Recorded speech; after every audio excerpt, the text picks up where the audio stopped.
사도신경으로 신앙을 고백드리시도록 하겠습니다. 전능하사 천지를 만드신 하나님 아버지를 내가 믿사오며 그 외아들 우리 주 예수 그리스도를 믿사오니 이는 성령으로 잉태하사 동정녀 마리아에게 나시고 본디오 빌라도에게 고난을 받으사 십자가에 못 박혀 죽으시고 장사한 지 사흘 만에 죽은 자 가운데서 다시 살아나시며 하늘에 오르사 전능하신 하나님 우편에 앉아 계시다가 저리로서 산 자와 죽은 자를 심판하러 오시리라. 성령을 믿사오며 거룩한 공회와 성도가 서로 교통하는 것과 죄를 사하여 주시는 것과 몸이 다시 사는 것과 영원히 사는 것을 믿사옵나이다. 아멘. 안녕하세요. 오늘부터 좀 몇 주 동안은 이렇게 수요 예배로 드려야 될 것 같은데 내가 카톡방에 올려놨는데 뭘 하는 게 좋을지 좀 말씀해 달라고 그랬더니 뭐 말씀하신 분이 아무도 없으신데 어떻게 해야 되나. 이렇게 팀즈에 들어오신 분들 가운데에서 뭐 오늘 본문이 됐든지 또는 주제가 됐든지 좀 말씀을 해주시면 좋을 것 같은데 뭘 좀 다루는 게 좋을까 이 시간에. 자, 뭘 좀 다루는 게 좋을까요? 뭐 성경 본문이 됐던 주제가 됐던 뭐 이 시간 좀 다루고 싶으신 거 있으시면.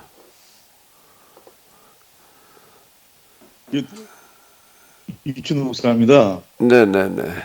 네, 우선 이제 최근에 이제 히브리서를 최근에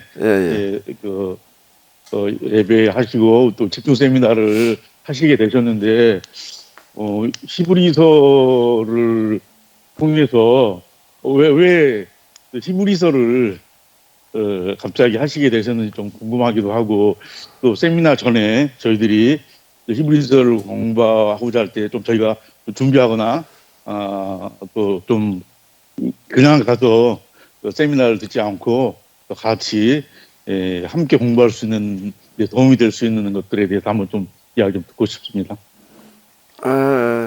히브리서는 제가 선택한 게 아니에요. 제가 이제 교회에서 요거 전에 뭘 했었지? 에베소서가 아니었고 뭘 하고서 다음에는 뭘 했으면 좋겠냐 그랬더니 우리 김전수 장로님께서 그 히브리서를 한번 했으면 좋겠다 이렇게 말씀하셔가지고 주일날 이렇게 한 거고요. 그 전에 야고보서를 했었나? 야고보서 끝나고 난 다음에 뭐가 좋겠냐 그랬더니 이제 히브리서를 한다고 봐서 히브리서 한번 하자라고 말씀하셔서 이렇게 한 거예요. 제가 선택한 그런 게 아니고요.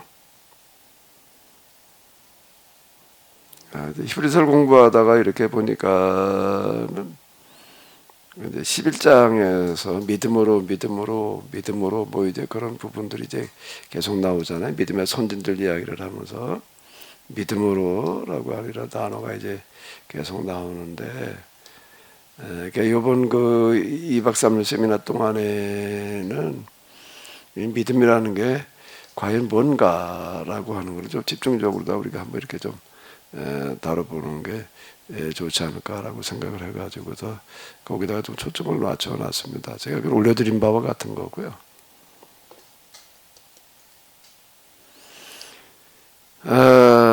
얘기들이 또 없으시니까 혹시 또 뭐 좀 주제라든지 본문이라든지 뭐 다루고 싶으신 거 뭐 없으신가요?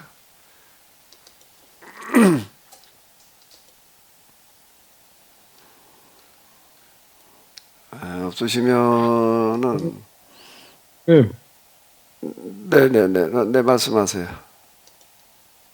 예, 장로님. 제가 그동안 저희 계약법에 대한 우리 신학적인 관점으로 좀 다른 여러 제 친구들이나 또는 목사님들 또는 뭐 전도사님 뭐 이런 분들하고 대화를 할 기회가 있었어요. 예, 그러면서 계약법을 이제 설명하는 과정에서 부딪히는 여러 가지 문제가 있어요. 그게 뭐냐면 계약법은 일단 이 성경에서 이렇게 나타난 그런 내용으로 이렇게 말을 하지만 진행하다 보면은 그 개념들이 다 달라가지고 보는 게 구속사 관점으로 어떤 하나님에 대한 개념이 다르고 또 이 계약법으로 이 하나님을 보는 그 관점이 또 달라요. 그러다 보니까 계속 충돌이 일어나요. 그러니까 계약법에 대한 내용을 설명하다 보면 이런 개념들이 다 다르니까 결국 서로 대화가 안 되고 서로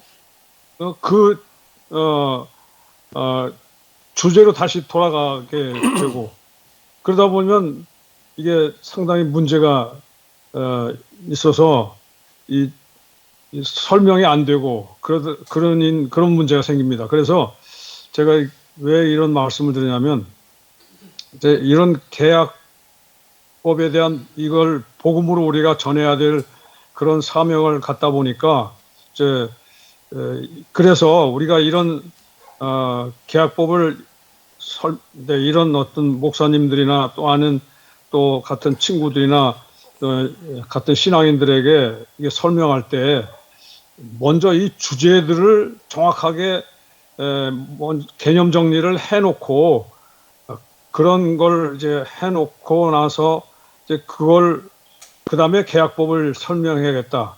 이제 이런 생각이 들어가지고 그래서 주제를 다시 개념 정리를 좀 했으면 어떨까 하는 그런 생각을 해봤습니다. 네, 계약에 대한 계약이요, 계약. 아니 계약이 말고 이제 그동안 우리가 예를 들어서 기독교를 우리가 그동안 구속사회 관점에서 바라보는 기독교에 대한 개념, 그다음에 계약사로 보는 기독교의 개념은 어떻게 달라야 되는가? 또 하나님도 마찬가지입니다. 하나님도 그동안 구속사에서 생각해왔던 하나님에 대한 개념을 어떻게 봤던가? 그러면 우리 계약사로 볼 때는 하나님을 이렇게 봐야 하지 않겠냐 하는 그런 거죠. 이게 분명히 차이가 있습니다. 그것 때문에 늘 대화가 막히고 결국 그래서 실패한 경우가 많습니다. 그러니까 그래서 우리가 이 계약법을 복음으로 전할 때는 적어도 몇 가지 우리가 가장 중요한 그 계약법들을 설명해 나가야 하지 않겠나. 물론 그동안 이제 믿음도 마찬가지였습니다. 믿음이란 그 개념도 지금 히브리서를 통해서 다시 이게 계약사의 관점으로 다시 또 보는 거 아니겠습니까? 그렇기 때문에 어쨌든 이런 개념 정리를 제대로 좀 해놔야 먼저 개념부터 이 얘기를 해나가 계약법을 설명하기 전에 개념부터 얘기를 해 나가야 되지 않을까. 그 그러니까 개념이라고 하는 것은 다시 말씀드려서 어떤 본질적인 것을 말씀드리는 거죠. 본질적인 거. 핵심 뭐 이런 것 아니면 그 진리라고 할까요? 그 자명한 그 진리, 자명성, 당위성 뭐 이런 것으로 설명해야 되는 어떤 개념, 그런 개념을 좀 다뤘으면 하는 뭐 장로님 말씀 이제 대충 무슨 뜻인지 알겠는데요. 그래서 지난번에 우리가 주제별 교리와 신학인가 뭐 이래가지고 6주제였나 이렇게 다뤘거든요. 그게 이제 그 신학에서 그 조직 신학에서 이제 분류하는 어떤 그런 분류 이제 실론으로 시작을 해가지고서 이제 종말론에 이르기까지 이렇게 주로 그 주요 주제들을 이렇게 다뤘는데 주요 주제들은 그때 다 이제 얘기가 이렇게 됐을 거예요.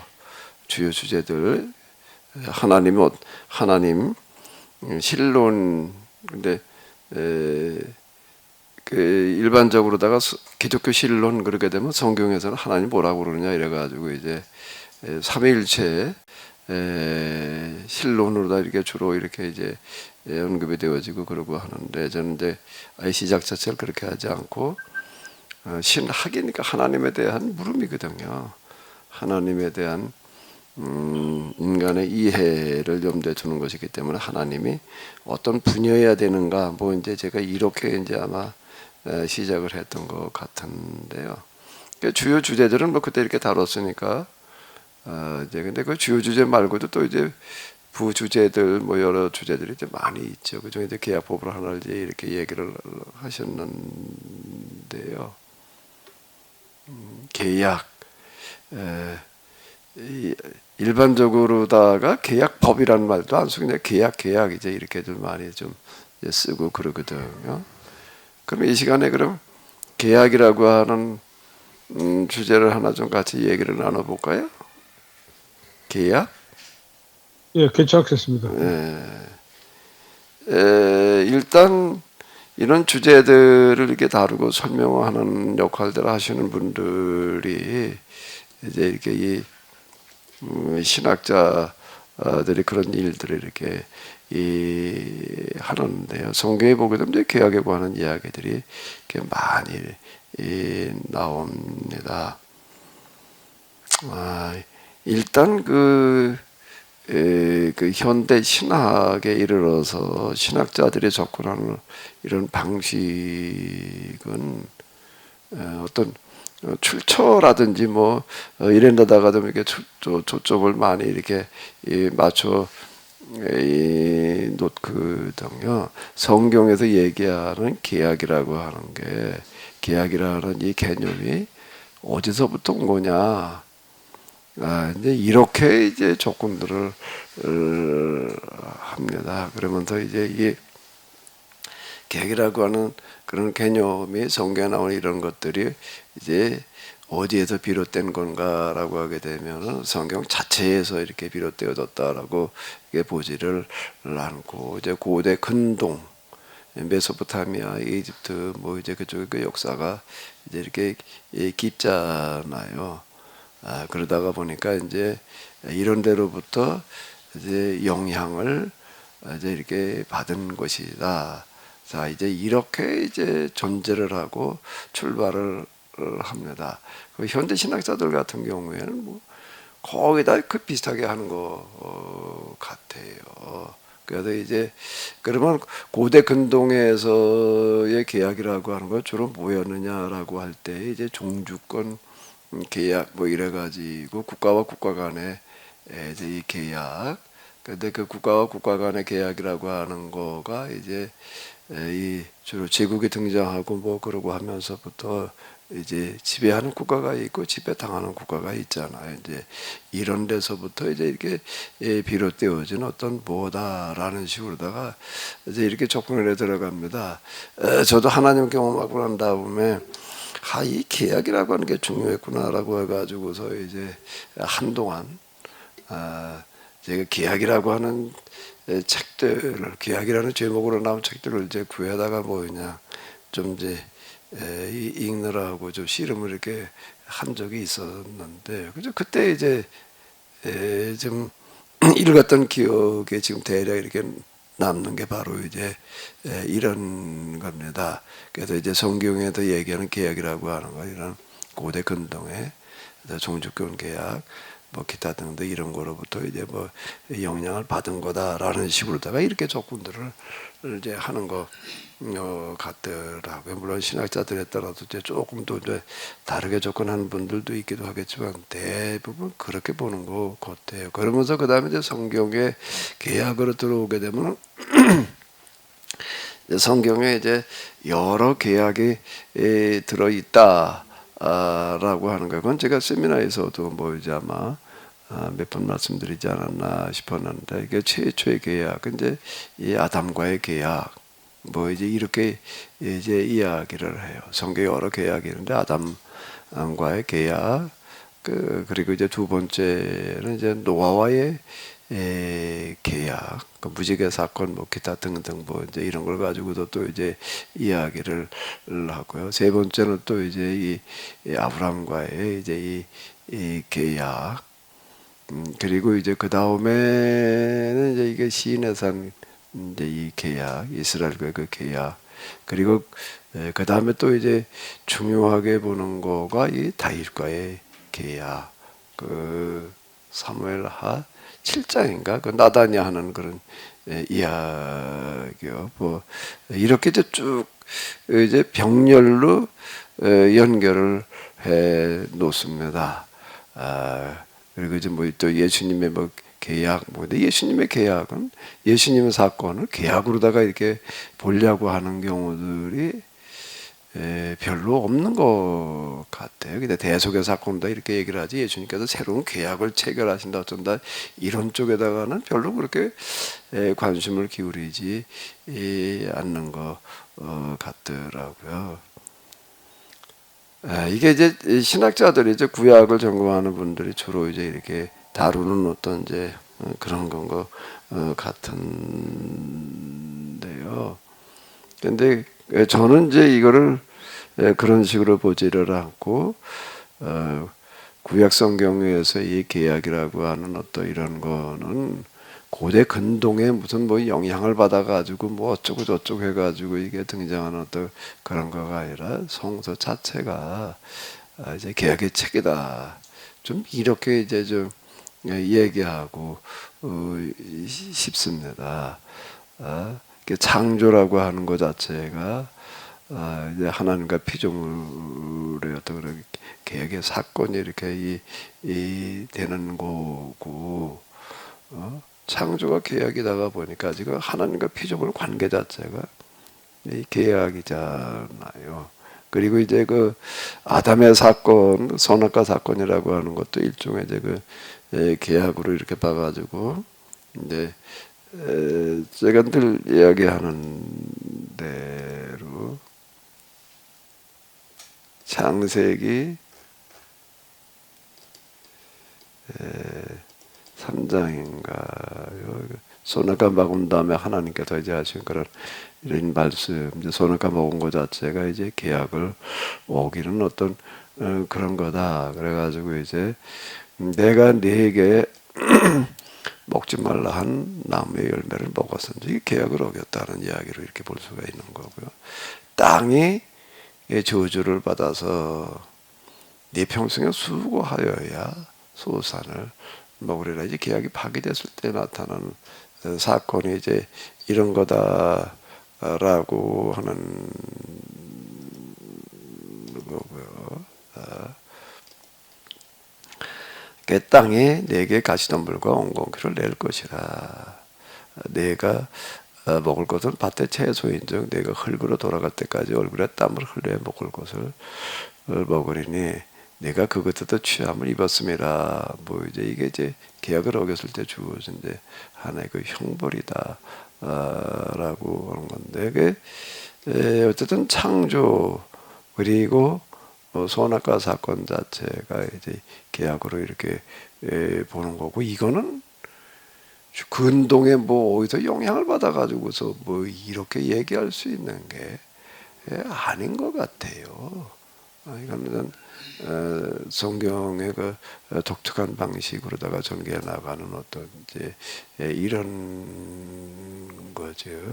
그 창세기 1장이라고 하는 그 창조의 사건은 뭐 6일 창조라고 하는 어떤 이제 이런 것들을 어떻게 봐야 되느냐, 이게 참 쉽지 않습니다. 이 부분이 쉽지를 않은데, 이 창조 사건이 어떻게 해서 이렇게 기록이 될 수가 있었을까 성경에. 뭐 흔히 우리가 그냥 쉽게 얘기를 한다면 하나님의 창조하시는 사건 누가 본 사람도 없고 뭐, 근데 이걸 어떻게 이렇게 얘기할 수가 있느냐.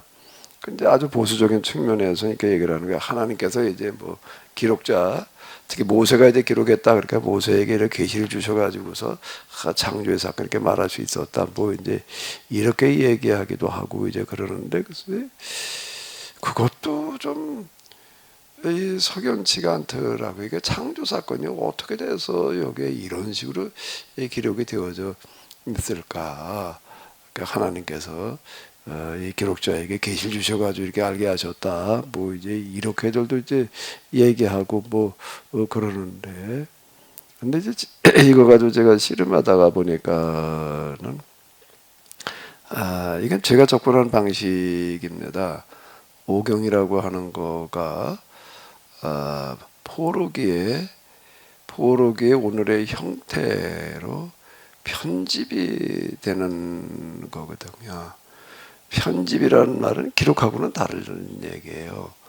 오늘의 형태로 오경이 기록되어졌다는 얘기가 아니라 뭐가 됐다고요? 편집. 그 편집이라는 얘기는 무슨 얘기예요? 편집하기 이전에 자료가 있었다는 얘기예요? 없었다는 얘기예요? 있었다는 얘기가 되는 거야. 쭉 전해져 내려오는 여러 자료들이 있었다라고 하는 건데, 근데 포로교에 이르러 가지고 그 자료들을 다 이렇게 수집을 해가지고 이제 오늘의 형태로 편집을 했다. 오늘의 형태로 귀환기쯤 되게 되면은 이제 그때가 가지고 비로소 이제 오늘의 그 오경 이제 만들어졌다, 편집이 되어졌다 이렇게 이야기를 하는데요. 그 이전의 그 자료층들은 대부분 이 구전이었다라고 하는 겁니다. 구전은 고대에는 기록한다라고 하는 것 자체가 쉽지를 않았고요. 기록해 놔도 이게 오래 보존이 또 안 됐습니다. 이게 기록한다는 기록 문화 자체가 별로 없었기 때문에 이제 구전으로 주로 전승되어졌던 것들을 이제 오늘의 형태로 이제 최종 편집이 이루어졌다라고 이렇게 보게 되는데, 이제 여기다 초점을 맞춰가지고 놓고 볼 때에 창조의 이야기라고 하는 어떤 이런 부분들은 이제 포로기 때 그 바벨론에 이제 그들이 포로로 끌려가 있었는데 바벨론의 창조 신화라는 게 있었어요.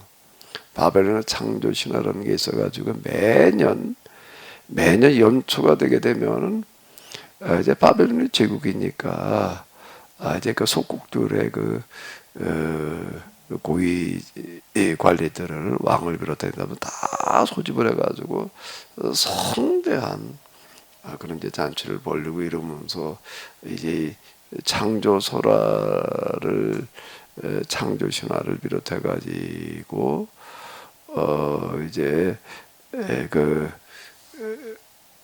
이제 이데올로기 그 우리의 신이 그 바벨론 신이 마르둑인데 마르둑이 우리에게 이제 이런 세상을 다스릴 수 있는 권세를 줬다. 뭐 이런 식으로다가 이제 이걸 정당화시켜 나가는 그런 그 행사가 이제 있었다라고 하는 겁니다. 이스라엘 사람들이 이제 바벨론에 가서 있다 보니까 이제 이런 거를 늘 이제 접하게 되고 이제 그러면서 이제 바벨론의 그 창조 신화라는 걸 염두에 두면서 이제 오늘의 이 창세기 1장에 나와 있는 창조의 이야기로 편집이 되어졌다라고 이렇게 이제 봐야 되지 않을까라고 이렇게 생각하는데, 이거는 뭐 제 입장입니다. 제가 또 요 비슷하게 얘기하시는 분들도 이제 있고 그래요. 근데 어쨌든 이 창조의 사건 자체가 일종의 창조주와 피조물 간의 이 관계가 그 계약 관계다라고 이제 이렇게 봐야 될 것 같고요.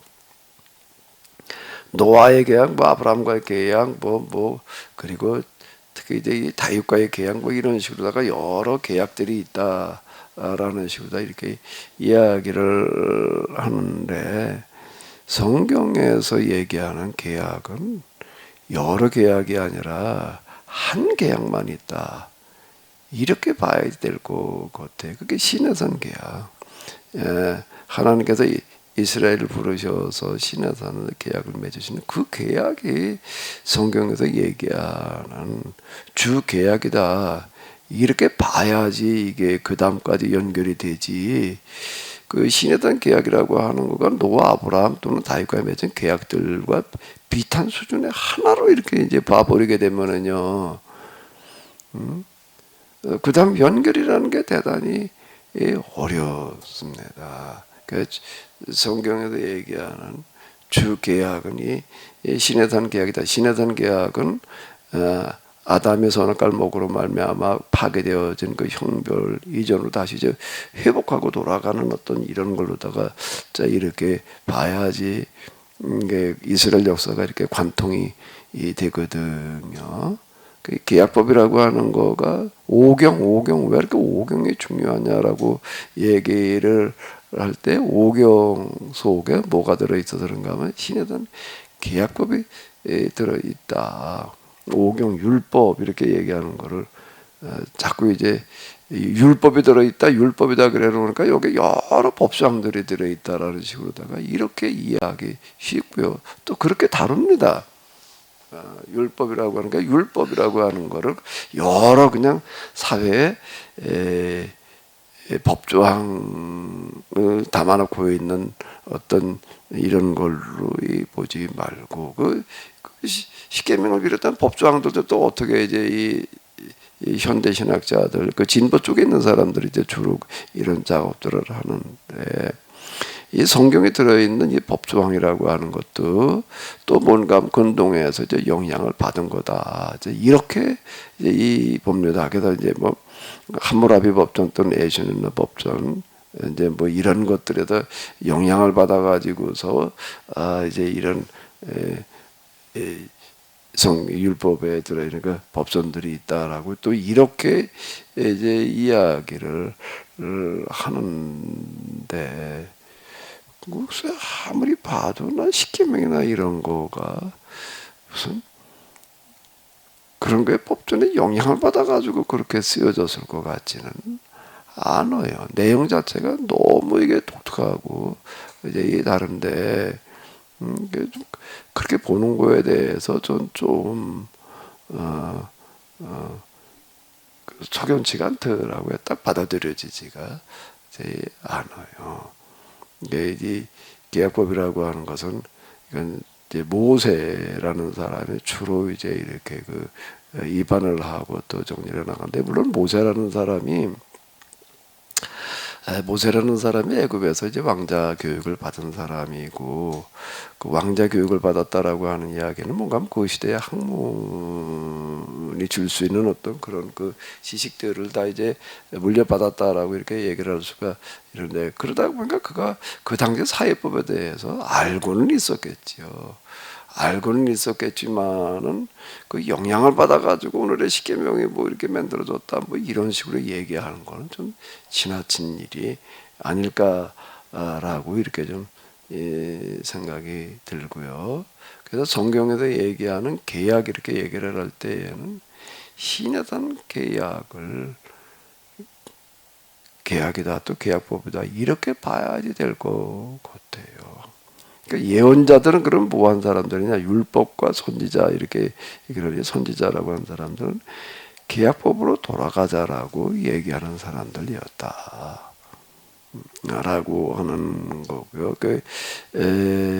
바로 그 이전 이스라엘의 그 신앙생활을 제사 성전 중심으로 가는 거 이렇게 보면서 이건 계약 위반이다 이렇게 고발을 했던 사람들이고, 이대로 가게 되면 이제 계약이 파기된다. 파기된다라고 하는 것은 이 가나안이라는 데가 계약의 땅인데 계약을 어기게 되면 이 땅이 토해낸단 말이야. 이 땅에서 더 이상 살지 못하게 된다. 또 오히려 끌려갈 수밖에 없다라는 쪽으로다가 이제 예언자들은 이렇게 얘기한 사람들이 그 포로기 이전의 예언자들이 그렇게 말한 사람들이거든. 근데 결국 계약이 파괴돼 가지고서 이제 그 땅에서 쫓겨나 가지고 바벨론으로 갔다가 여기도 다시 계약법으로 돌아오는 운동. 이 성전도 사라져 버렸고 제사도 드릴 수가 없게 되어져 버렸고 그런 상황에서 이제 회당을 만들어 놓고 계약국을 공부하는 운동이라고 하는 거예요. 여기에 지극정성을 다할 때 하나님께서 계약을 다시 한번 돌아가서 실천할 수 있는 기회를 주셨다라고 보는 거가 귀환으로다가 이렇게 봐야 될 이야기이고요. 그래야지 성경이 쭉 관통이 된다고요. 이게 이 부분이요.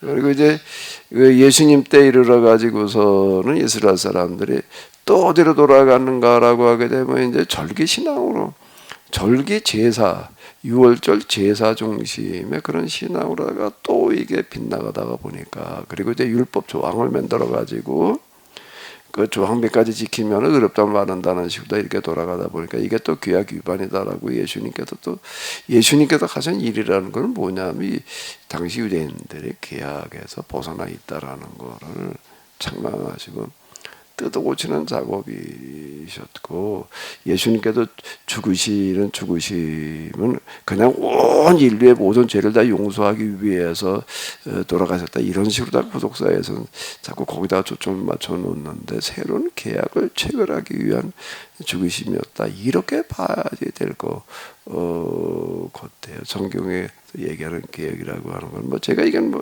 그동안에 수없이 얘기를 했으니까 이미 다 익숙해져 있으실 텐데 그런데 이제 김주 장로님께서 금방 이야기하신 대로 신학자들도 그렇고 뭐 신학 서적들 또 뭐 그리고 이제 목사님들도 그렇고 이렇게 이해하고 있는 경우가 거의 없어요. 예수님의 죽으심을 새로운 계약 체결을 위한 죽으심이라고 하는 이해 자체가 거의 없습니다. 제가. 그러니까 지난번 포럼할 때에도 뭐 이제 뭐 그런 거 좀 이렇게 다루고 뭐 그러고 했었는데 이런 이해 자체가 없어요. 다른 여러 가지가 그렇지만 이게 계약이라는 이런 부분에 있어서도 지금 구원이라는 개념도 그렇고 뭐가 구원이냐라고 얘기를 할 때 구원이라는 개념에서도 그렇고 계약이라는 개념에 있어서도 그렇고 그동안 우리 교회에서 구속사라고 하는 거 위주로다가 이렇게 해석해 나가는 거고 좀 많이 다르다라고 이렇게 볼 수가 있지요. 믿음이라고 하는 개념도 뭐 우리 믿음 그러면 신앙 의인이잖아요. 의롭다함을 받는 방법이 믿음이다라는 식으로다가 이제 이렇게 지금 나아가는 믿음이지. 그걸 이제 이번 세미나 때 집중적으로 그거 하나만 가지고 성경을 관통해 가지고서 과연 성경에서 말하는 믿음이 뭐냐 이렇게 한번 좀 조명을 해보려고 그러는 건데요. 뭐 장로님께서 물으신 물음에 대한 대답이 됐는지 모르겠는데 전 이렇게 봐야지 계약이라는 걸 이런 식으로다가 봐야지 창조로부터 종말에 이르기까지 성경에 있는 여러 사건들을 비롯해서 모두가 다 이렇게 꿰 맞춰진다. 이리관지 이렇게 얘기를 하는데 관통이 된다라고 이렇게 보여지거든요. 제가 이거를 이렇게 정리하느라고 좀 고생했어요. 내가 그 하루의 길이라는 걸 쓰느라고 뭐 몇 년 동안 내가 아주 고3들 입시 준비하듯이 했다 내가 이런 식으로 자꾸 얘기를 하는데 그걸 뭘로부터 시작을 하는 거 계약으로 시작을 했습니다. 그 계약을 하나를 이해하는 거가 하고 어렵더라고요. 계약 이해하느라고 제가 지금 제가 말씀드린 것처럼 계약을 이해하느라고 저 엄청 고생했어요. 왜 그렇게 얘기하는 데가 없으니까. 그래서 그걸 기초로 제가 합의 얘기를 죄인 얘기를 써내려간 거죠.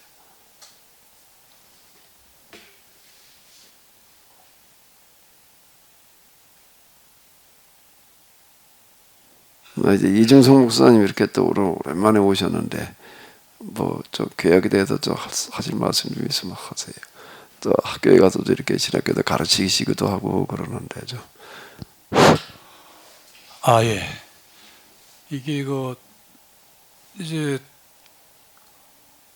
주 계약이란 말이 이제 뭐 원어 빼리트 해가지고 이렇게 해서 지금 목사님 말씀하신 대로 이게 굉장히 중요하고 정말 성경적이 아닌가 생각이 들어요.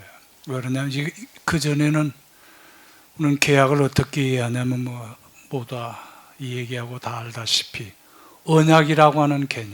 주로 언약이라는 말로 계약이라는 말도 안 써요. 계약을 안 쓰고 왜 또 그럴 수밖에 없냐면은 감히 우리 인간이 하나님과 뭐 어떻게 계약을 맺느냐.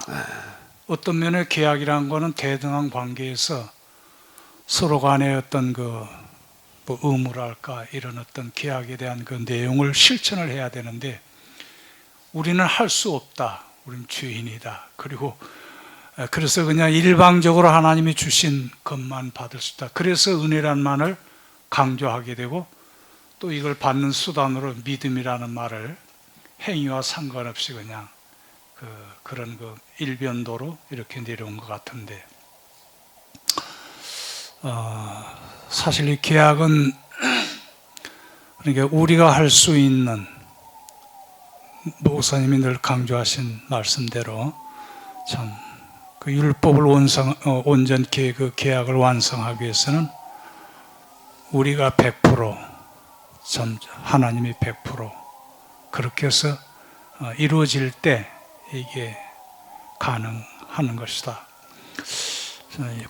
참 이 계약이라는 말을 쓰고 여러 가지 우리가 할 수 있는 어떤 의무랄까 아주 중요한 요소가 여기서부터 지금 시작이 되고 또 일반 우리가 이제까지 배웠던 어떤 그런 것에서부터 구분이 되어진다고 그렇게 생각이 되었습니다. 금방 이제 언약 얘기를 하셨는데 일반적으로다가 지금 이해하는 계약은 계약이라는 단어보다 언약이라는 단어를 선호를 하고 왜 언약이라는 쪽에다가 이제 초점을 맞춰 놓는가? 이건 우리나라 신학인 것 같아요. 우리는 이제 이 계약이라는 단어가 있지만 언약이라는 단어를 이런 걸 이렇게 쓰다 보니까 이제 그런데 영어만 하더라도 주로 코버넌트 그냥 이러는데 따로 뭐 언약 이렇게 하는 거 없이 그냥 코버넌트 이렇게 얘기를 하는데 우리는 언약을 이제 계약과 구분해 가지고도 주로 이제 언약 쪽에다 초점을 맞추는데 언약에다 초점을 맞추는 이유는 구약 성경에 있는 이 모든 것들을 예수님을 이제 약속한 거다라는 식으로다가 이렇게 이제 보려고 그러는 경향 때문에 언약이라고 이렇게 보는 것 같아요. 언약이라는 단어를 소유하는 이유는 계약이라는 단어보다 언약을 좋아하는 이유는 구약 성경에서 다 예수님을 이제 예고하고 있다. 예수님에게 와가지고서 구약에서 얘기하던 그런 건 다 이루어졌다. 언약, 구약에서 얘기하는 언약 또는 계약이 다 이루어졌다. 자, 이렇게 이제 보고, 맞죠? 대충 그렇게 보잖아요. 그 지난번에 우리 포럼 할 때도 김묵은 교수였나? 그분도 그런 얘기 이렇게 많이 하잖아요. 계약이라는 거 예수님 십자가 속에 다 들어있단 말이야. 다 들어있는 거고 다 완성되는데 계약을 따로 가지고 뭘 봐야 될 게 뭐가 있냐. 이제 이런 식으로 이제 이렇게 접근을 한다. 그래 예수님께서 또 이제 또 한 번 약속을 하셨는데 다시 오신다는 약속을 하셨다. 그 약속으로다가 이제 이렇게 이거를 보아나가려고 하는 어떤 이제 그런 경향이 많아요. 계약으로 이해하려고 그러는 게 아니라 약속, 언약이라는 게 프라미스 약속이잖아요. 약속으로다가 이제 이렇게 구약에서 예수님을 약속했다는 얘기고 신약에 와가지고서는 예수님께서 다시 오신다는 약속이고 그 성경에 두 약속이 들어있다. 이렇게 봅니다. 그 신천지에 있는 사람 아주 열심히 내는 사람이 있어요. 그 교회에도 꽤 열심히 다니다가 이제 신천지로 넘어갔다 이렇게 얘기를 하는데 그 신천지에 간 사람 치고서 교회에서 열심히 내지 않던 사람들이 거의 없습니다. 열심히 내던 사람들이 다 이제 글로 가는데 뭐라고 얘기를 하는가 하면 교회를 난 그렇게 오래 다녔어도 교회에서 성경을 가르쳐 주질 않아가지고 성경을 전혀 몰랐다.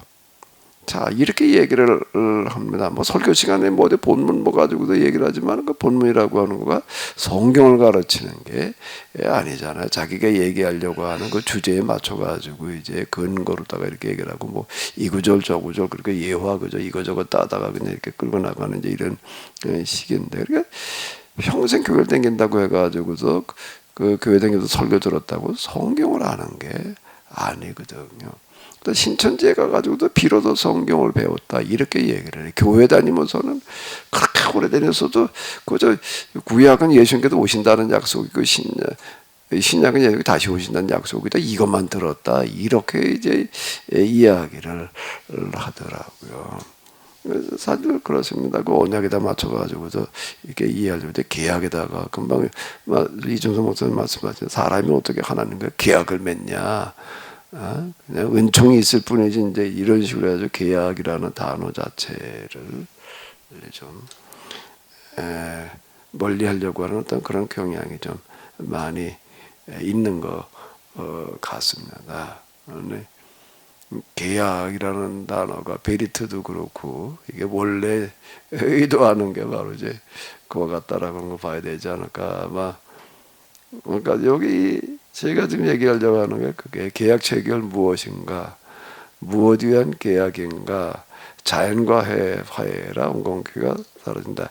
자연과 화해라는 얘기는 아담의 선악과를 먹으로 말미암아서 땅이 저주를 받았단 말이야. 그래 가시덤불과 이제 온곡기를 낸다. 그래가지고 이제 수고하여야 먹을 걸 얻으리라라고 얘기를 하는 건데, 그 이제 이건 자연과 화해한다라고 하는 그런 이야기가 뭔가 하게 되면은 이스라엘의 출애굽 과정에서 이제 그 홍해바다 갈라지고 광야에서 뭐 이제 물이 나고 만나가 내려오고 하는 어떤 이런 것들을 어떻게 봐야 되냐라고 할 때 그냥 초자연적인 기적이라고만 봐야 될 게 아니라 자연과 이런 식으로 화해가 돼야 된다라고 하는 것들을 경험시키는 그런 이야기였고, 자연과 화해가 돼서 이제 가시덤불과 온공기가 사라져서 먹는 문제가 해결되어지는 어떤 이런 걸로다가 이렇게 봐야 되는 어떤 이런 거고, 이게 아멜렉을 없이 하라는 거 전쟁을 없이 해라 그런 이야기로 보고, 그 다음에 하나님 나라가 종말 또는 구원론에서 이렇게 볼 때 하나님 나라가 이 세상 밖에 어디 뭐 하늘 어디에 있는 어떤 이런 걸로 볼 게 아니라 여기 하나님 나라가 임하는 걸로 이렇게 봐야 된다라고 하는 거. 그러니까 이런 부분에서 이렇게 보게 되면 기존 우리 그 교회에서 구속사로다가 이해하던 거고 좀 많이 다르죠, 목사님? 네, 말씀해 보세요. 저 얼마큼 다른 것 같아요? 이게 기존에 보던 거고. 뭐 이제까지 중심 사상 내용이 바로 이거잖아요.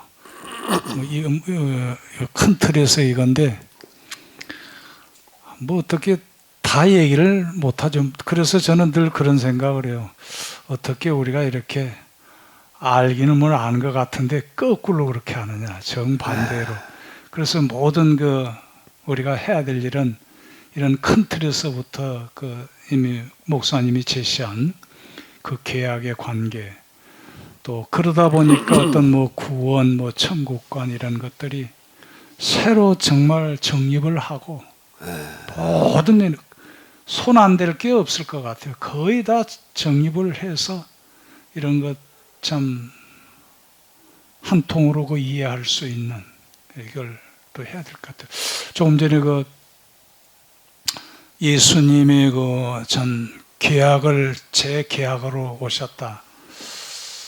이걸 그냥 우리는 그 계약을 맺으러 오셨다는 것은 항상 그 구속사적인 관점에서 예수님이 죽으신 그것은 구약에서 보여준 그 모형, 대속 이걸 갖다가 이제 갖다 뚱뚱 뭉쳐가지고 이제 그래서 우리는 이제 구약의 시대는 심지어 어떤 법도 이제 이런 것도 이룰 수 없는데 그냥 우리는 믿음의 법으로 예수님이 일어나오신 것을 그냥 믿음으로 그냥 그 예수님이 향하시는 것을 그냥 받아 놓으면은 그거 이제 된다는 거. 이런 식으로만 하니까 이게 굉장히 막 은혜스럽고 복음적인 것 같은데 참 너무 엉뚱한 길로 정반대로 이렇게 하는데 그 예수님의 저는 또 여기서도 물론은 벌써 이해를 했지만은 그 계약을 맺으러 오셨다. 그 계약은 뭐냐? 율법을 완성. 우리가 이제까지 그냥 어떤 나타나는 그 몇 가지 외적인 것을 가지고 다 이뤘다고 하면 그런 구약적인 율법의 완성이 아니라 그 근본 정신, 예수님이 다시 새롭게 말씀하신 그 법을 예수님이 이루기 위해서, 그래서 말하자면 그 예수님의 죽으심과 부활이 우리에게 또 적용이 되고, 이걸 위해서 또 성령님께서 그 역사하신, 그래서 완성하게 또 이루는 이 사역. 이건 굉장히 참 우리가 중심적이고 중요한 어떤 터닝 포인트가 되고, 이걸 잘 좀 적용을 해서 새롭게 모든 면을 정립을 하고, 그래서 어떤 개인의 구원관이라든지 교회, 또 어떤 이런 것들 어느 것 하나 그냥 둘 수 없고 새롭게 참 세워나가야 될 아주 필요성을 여기서 찾을 수 있을 것 같아요. 어쨌든 기독교 신앙에서 가장 중요한 건 예수님 누구이신가에 대한 이해이거든요. 근데 예수님의 그리스도 구세주다라고 얘기를 할 때 예수님을 구세주로 다 이해를 하면서 왜 구세주이신가 하면 대속에다가 초점을 맞춘단 말이에요. 우리 모든 세상 모든 사람의 죄를 대신 짊어지고 죽으셨다라는 대소. 구약의 어떤 그런 이제 속죄 양의 완성적인 어떤 그런 개념으로다가 이제 이렇게 이해를 한다. 그 예수님에게서 구원이 완성되어졌고, 또 구약에서 얘기하려고 하던 구약 계약에서 얘기하는 이 모든 게 여기서 다 이제 실현되어졌다. 이제 이렇게 본단 말이에요. 맞죠? 여기가 이제 차고였던 이 부분이. 그러니까 이게 뭔 얘기가 되는가 하면 기독교 신학에서 가장 중요한 부분이 잘못된 거예요. 이게 지금. 그러니까 지금 이게 김조 장로님 말씀하신 대로 나가가지고서 일반인들하고 대화하기가 쉽지를 않아요. 이게 잘못돼 있어 놓으니까 계약도 그렇고 구원도 그렇고 이게 도대체 대화가 될 방법이 없습니다. 대화가 될 수가 없어요. 근본이 잘못된 거예요. 이게 지금. 예. 근본이 잘못되어져 있다라고 하는 건데요. 어느 한 부분이 아니고 그럼 기독교 신학의 근본이 지금 잘못되어 있는 거예요. 근데 이게 참 이렇게 지금 돼 있다라고 하는 것 자체가 참 이걸 뭐라고 설명을 해야 되나? 그래서 저는 이제 개인적으로 그런 생각을 하는 거예요. 일단은 늘 목사님께서 강조하신 대로 이해를 바로 해야 된다. 그래서 먼저 우리가 옳고 그름, 잘못된 것이 무엇인지를 좀 알고, 옳은 것을 우리가 잘 정립해서 이해를 먼저 우리 자신들이 잘 이해를 하고, 또 그 다음에 나아가서 하나의 교회도 좋고 어떤 이 시대에 잘못된 길로 들어선 이 사람들을 어떻게 돌이킬 건가, 좀 이해를 어떻게 시킬 건가. 참 이게 쉽지 않. 이게 이제 가장 어떤 면에 이제 근본 문제고, 이걸 이제 해야 되는 건데, 여기에 이제 우리가 연구를 하고 노력을 하고 어떤 나아갈 그 방향을 잘 설정해야 될 것 같아요. 참 너무 놀라운 거는 기독교 신학의 근본이 잘못되어 있다는 거예요. 이게요. 그게 참 이거보다 더 큰 비극은 없는 것 같아요. 제가 이런 식으로 얘기를 하고 그러면 이제 대부분 받아들이기 되게 어렵고, 또 조금 나름대로 좀 그래도 신학에 대해서 일가견이 있다라고 하는 사람들은 그렇게 보는 견해도 있지. 이제 이렇게 이제 얘기를 하려고 그런다고요. 근데 나는 아무리 봐도 이거는 이렇게 볼 수 있는 하나의 견해, 하나의 의견, 하나의 해석이라고 보면 안 될 것 같아. 이건 다른 길은 없는 거지.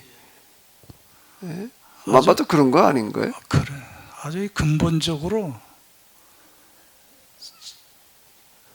우리 이주성 목사님은 저희 캐노스를 처음 만난 게 그때 영성 모임에서 이제 영성 때문에 이제 오셨던 건데 그때 영성에서 여기까지 이렇게 신학에 이제 이렇게 신학교에서도 그동안 이제 평도 가르치시고 이제 이러고 했는데요. 신학교도 가르치실 때 이런 문제들 때문에 거기서 뭐 다른 교수들하고 충돌이 나거나 그런 적은 없어요? 제가 이제 요번 봄학기도 뭘 지금 과목을 맡았냐면 모세오경을 지금 맡았어요. 뭐 제가 잘 알죠. 기존 뭐 보수교단 했었고 기존으로 하는 뭐 신학이 이제까지 했고 저도 배웠고 또 가르쳤고 했잖아요. 그런 이것을 직접 그대로 다 나누면 충돌되지요. 근데 다행히 이제 그 학생 가운데 감리교 또 출신이 있어요. 그러고 다시 이제 신학을 뜨면서 이렇게 그래서 이제 이쪽을 이게 어떤 면에 이분들에게 그대로 원액을 하면 이게 당장 튀기죠. 왜냐하면 기존 여기도 지금 인천 신학인데 조그만해요. 조그만 신학인데 거기는 이제 소위 말하면 좀 뭐 군소교단이랄까 인천 그 무슨 어떤 그 교단에 속한 하나의 그 신학이지만은 저는 그래서 아예 그 보수 교단에 이걸 합동을 이제 표방을 하면서 그러면서 이제 이것을 조금씩 각색을 한다고 그러나 그대로 쏟으면 바로 튀기죠.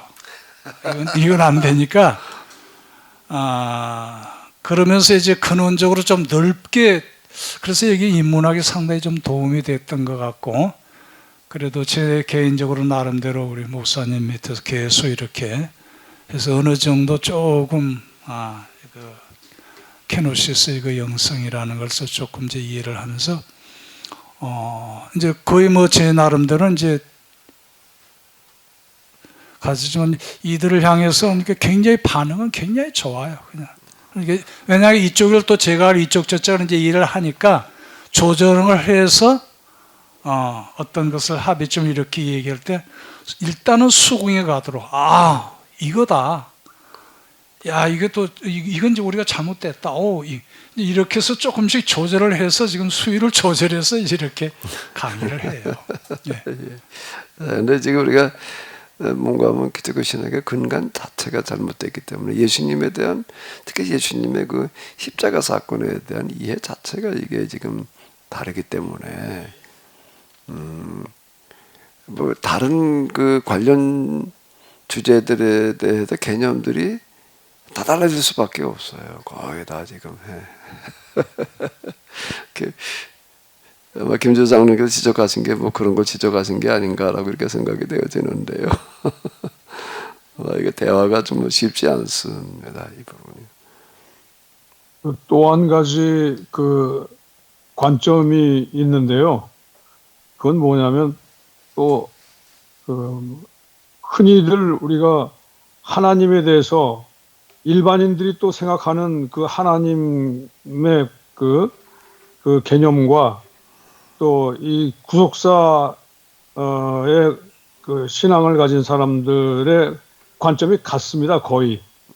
다시 말하면 하나님은 그냥 마음대로 하시고 그냥 은혜도 마음대로 이렇게 주고 싶은 사람에게 주고 믿음 좋은 사람에게 은혜를 내려주고 뭐 이런 식의 그 마음대로 하시는 하나님으로 생각을 많이 해요. 또 그렇게 그런 관점을 갖고 있죠. 근데 계약사로의 관점으로 보면 그건 절대 아니죠. 그건 법 자체이신 하나님이시고 법대로 행하시는 하나님이시고 또 그 계약법대로 세상 역사를 주관하시고 이끌어 가신다는 이런 관점도 엄연히 구분해야 되고 달리 이게 개념으로 이게 해야 되는 부분인데 이게 또 흐릿하니까 그냥 마음대로 하시는 하나님으로 생각하니까 은혜도 그냥 내가 열심히 하면은 은혜를 받을 수 있어, 복을 받을 수 있어. 이런 식의 어떤 그 특혜성의 그 복. 다시 말해서 이 복은 내가 열심히 하면은 그 복을 받는다 이런 식의 그리고 또 하나님께 잘 보여야 된다고 하는 어떤 그런 식의 그 신앙, 잘못된 신앙으로 가게 된다는 하는 그런 거고요. 또 한 가지는 그래서 우리가 이 어떤 그 하루를 시작할 때도 막연히 그 기도하면서 복을 주시기를 기대하는 그런 그 은혜와 복을 추구하는 그런 식의 기도를 또 하는 사람들이 많고요. 그래서 그거 어떤 갑자기 찾아오는 어떤 그런 그 좋은 일들 이런 것들을 마치 하나님께서 주시는 어떤 행운적인 어떤 그런 식의 그래서 행운이 깃드는 걸 축복을 하고 또 은혜를 받기를 바라는 이제 이런 식의 그 잘못된 왜곡된 신앙으로 많이들 흘러가는 경향이 보여집니다. 이 구속사 신앙이라는 게 그래서 그러니까 이게 참 이 하나님에 대한 그 관점도 법이신 하나님이신 것을 우리가 확실하게 이렇게 짚고 넘어가고 이렇게 이해를 시켜야 되는데 이제 그게 저도 대화하면서 많이 느껴지는 부분이었어요. 하나님이 법이신 하나님 그리고 계약 법대로 이 세상을 주관하고 이끌어 가신다. 이런 부분이 좀 확실하게 근본적으로 좀 이게 좀 널리 좀 이게 알려져야 될 것 같은 그런 생각이 들었습니다. 이 기독교의 신앙의 관점이. 맞아요. 지금 말씀하신 대로 하나님에 대한 신앙 생활에 대해서들도 그렇고, 이게 뭔가 기복신앙이에요, 그냥. 일반, 그러니까 구원론도 뭔가라고 하게 되면 그냥 죽은 다음에 어디 뭐 좋은 데 간다 말이야. 극락을 가네, 뭐 천국을 가네, 뭐 이렇게 이해하는 것도 별로 다르지를 않고, 지금 뭐 하나님한테 그냥 잘 섬기면은 복 받는다 이렇게 얘기하는 것도 다르지 않고, 그러니까 지금 금방 말씀하신 대로 그건 뭐 그냥 일반 세속인들하고 별로 이해가 크게 두드러지지 않는 어떤 이제 이런 부분들 이렇게 볼 수가 있는 거죠. 이건 어느 한 부분만이 아니라 전체가 다 지금 이제 우리가 이렇게 돼 있는 거 같아요. 어느 한 부분을 얘기하고 그러고. 이준 목사님 하신 말씀 있으신 거예요?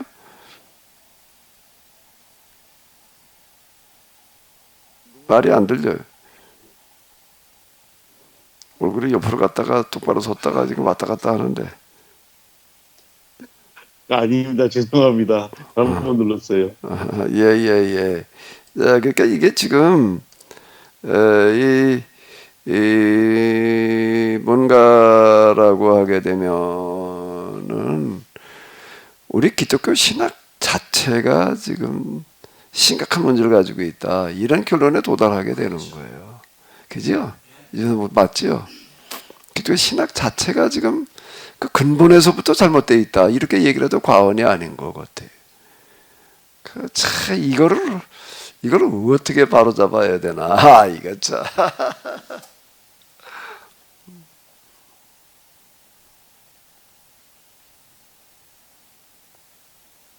그 근본이 잘못되어 있다 보니까 다 잘못되어 있는 것 같아. 지금 하나하나가.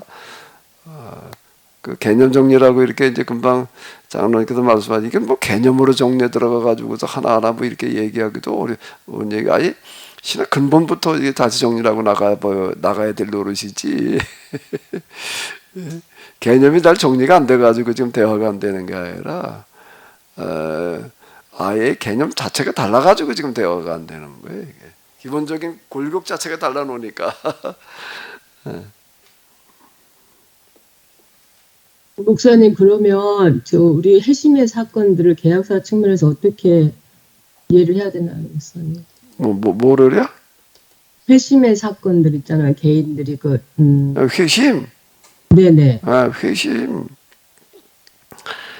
자, 이제 회심이라고 하는 어떤 이런 거가 우리 이제 그 구속사 신앙에서 구속사 신학이라고 하는 것보다 회심을 중요시하는 거는 교회에서 이렇게 보게 되면 이제 복음주의 이후예요. 복음주의 이후 이제 회심이 강조되는 거는 이제 국가 신앙에서 이제 개인 신앙으로 넘어갈 때 나타난 그런 현상이거든요. 그건 이제 우리가 이제 그 르네상스에 이르러 가지고 특히 이제 종교개혁 이렇게 얘기를 하는데 그 르네상스 운동이라고 하는 거가 무슨 운동인가 하면은 이제 유럽의 그 기독교 국가를 해체하는 작업이거든요. 해체해서 민족들로 이제 다 이제 분해가 일어나는 해체가 되는 사건이에요. 해체가 되다 보니까 이제 그 중에 일어난 사건 중에 하나가 그 이전에는 이제 기독교가 유럽 전체를 다스리는 하나의 이제 그 제국이었기 때문에 그냥 나라의 법과 교회의 법이라고 하는 것에 대한 구분이라고 하는 것 자체가 모호했어요. 그래가지고 국가의 법으로 이제 신앙을 이렇게 이끌어 나가는 국가 신앙이었습니다. 근데 이제 이게 해체가 되면서 이제 민족들이 이렇게 다 이제 독립을 이렇게 하면서 이제 중세기 때 이 기독교가 좋은 영향을 줬으면 그런 일이 없었을 텐데 이제 르네상스인들이 많이 이렇게 보니까 기독교라고 하는 거가 이제 이게 오류의 온상이었다. 이제 이렇게 판단이 되어져 가지고 이게 이제 고부 반응들이 일어나는 거예요. 그다음에 이성주의라는 얘기가 이제 이런 것들을 얘기를 하는 이성주의라는 얘기가 신앙을 이제 거부하는 운동이거든요. 이성이라는 말 자체가 신앙과 대비되는 용어로 이렇게 쓰인 거예요. 그 시대는 그랬던 거예요. 원래 단어의 의미가 이성과 신앙이 다르다 뭐 이래 더 쓰였다라기보다는 신앙을 거부하는 그런 운동이 이성주의, 이성 뭐 이렇게 얘기를 이렇게 하는데요. 그래가지고 이제 국가가 신앙을 지배하는 거를 이제 이렇게 거부했습니다. 그래가지고 이제 종교 분리. 현대 국가는 다 그렇잖아요. 헌법에다 어느 종교를 믿어라 이렇게 규정하는 나라는 지금 회교 뭐 일부 빼놓고 나서는 아마 없을 거예요. 기독교 국가 뭐 이렇게 얘기할 수 있는 데가 기독교 국가라고 하는 거가 헌법에 기초한 기독교 국가라는 것 자체가 지금은 없다고요. 가톨릭이 이제 주종인 그런 나라들이 있는 것이지 거기는 법으로다가 우리 가톨릭만 믿는다 이렇게 얘기하고 있는 거는 아니거든요. 이제 그러다 이제 심각한 혼란이 일어나는 거예요. 그전에 그냥 나라에도 법으로 이렇게 믿어 그러면 끝나는 얘기였는데 이제 알아서 믿어 이제 일어나 버리니까 이제 이게 심각한 문제가 생기는 거예요. 우리가 아는 루터라든지 칼빈 이런 사람도 다 국가 종교주의자들이었어요. 국법으로다가 신앙을 다스리고 통제해야 된다 이렇게 이제 생각을 했던 거거든요. 그러니까 종교가 1세대 때까지 그렇게 넘어갔는데 이제 2세대, 3세대로 넘어오면서부터는 이제 기독교 국가라고 하는 것 자체가 이제 사라지고 나니까 이게 이제 어려워지는 거예요. 이제 신앙이 이제 개인이 알아서 해야 될 문제가 되는 거예요. 그때 이게 굉장히 이제 그 어려운 한 과정을 이렇게 보내면서 아무리 생각을 해봐도 국가가 법으로 다 통제하지 않는데 신앙이 제대로 될 수가 없다라고도 생각을 했는데 시간이 지나가면서 보니까 그게 국가가 법으로 통제하는 것보다 오히려 더 잘 되는 현상이 나타나는 거예요. 오히려. 물론 국가가 법으로 통제를 할 때에는 그 나라의 사람들은 다 가톨릭은 가톨릭, 개신교를 믿어야 되는 게 그 영국이라고 하는 그 나라를 이렇게 보게 되면은 왕이 누가 되느냐에 따라서 가톨릭을 믿었다가 개신교를 믿었다 이게 엎치락뒤치락 한다고요. 엘리자베스 뭐 또 이제 메리 여왕들도 이렇게 얘기를 하는 걸 보게 되면 누가 왕이 되느냐에 따라서 이제 이게 가톨릭 국가가 됐다가 개신교 국가가 됐다 이제 이런 것도 엎치락뒤치락 하는 그런 얘기들이 거기서 이렇게 많이 이제 들어 있는데요. 그러다 결국에 가가지고서 이제 국가가 통제하는 걸 이제 포기하는 쪽으로 가는데, 그러면서 교회가 존립이 가능했던 거가, 그걸 이렇게 복음주의 이렇게 얘기를 하는데 뭔가 하면, 그리스도를 개인의 구세주로 영접하는 그 경험이, 자, 예수님을 뭐로요? 예수님을 뭐로 경험하는 거예요? 개인의 구세주. 그 개인의 구세주라는 얘기가 이때 나온 거예요. 옛날부터 그렇게 이해한 게 아니에요. 예수님을 개인의 구세주로 경험하는 그 회심의 사건을 한 사람들은 이제 이게 공통분모가 생기는 거야. 이 사람들끼리는 서로 대화가 되고 교집이 되고 이래가지고 이제 교회가 국가의 간섭 없이 돼가는 그런 현상이 나타났습니다. 그걸 복음주의라고 그러는 거예요. 복음주의에서는 그게 뭐에다 초점을 맞추는가 하면, 예수님의 나를 위해서, 나의 죄를 위해서 돌아가신 구세주이시다. 이거를 이제 그 경험을 통해서 이제 확인하는 걸 이제 회심 이렇게 얘기를 하는 거거든요. 이제 그거가 지금까지 이제 지금 기조를 이루고 있어요. 근데 이제 그 이전에도 그럼 다 그렇게 신앙생활을 했냐? 아니라는 거예요. 그 다시 얘기를 하는데, 복음주의 이후에 그 이제 1500년대에 이제 종교개혁이 일어났다라고 해서 1700년, 1800년으로 넘어가면서부터 이제 이런 운동이 일어나는 거예요. 여기에 이제 가장 큰 역할을 하는 게 감리교입니다.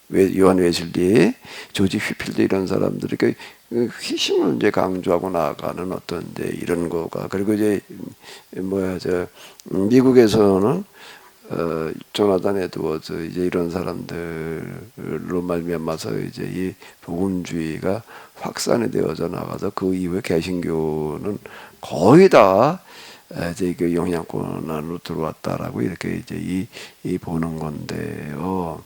이 그 회심의 경험이라고 하는 거가 예수님을 대속의 구세주로 이해하게 하는데 굉장히 큰 역할을 해요. 왜 예수님을 어떻게 경험을 했나 하게 되면은, 나를 또 내 죄를 위해서 돌아가신 분.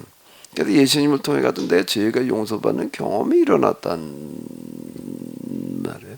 이러다가 보니까 예수님의 그 십자가 사건을 대속으로다가 이렇게 이제 국한시켜 놓는 거죠. 그렇게 국한시켜 놓는데 이제 중요한 역할을 이렇게 이제 한 거다라고 하는 거고, 이제 그 시각을 가지고 구약과 신약을 다 이제 그렇게 해석을 이제 해버려. 그게 이제 구속사라고 그러는 거예요.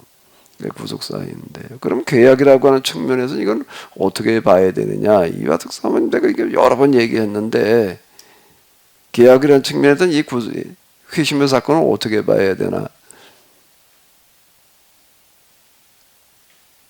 그건 내가 이미 여러 번 얘기했는데,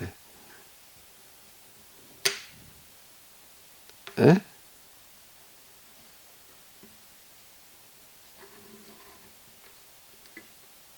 그러니까 계약 체결을 위한 전제 조건인가요? 그러니까 구속사에서 회심을 경험할 때는 어떤 자기의 그 내면에 또 자기가 행했던 모든 죄악을 회개하는 그런 시간을 경험하잖아요.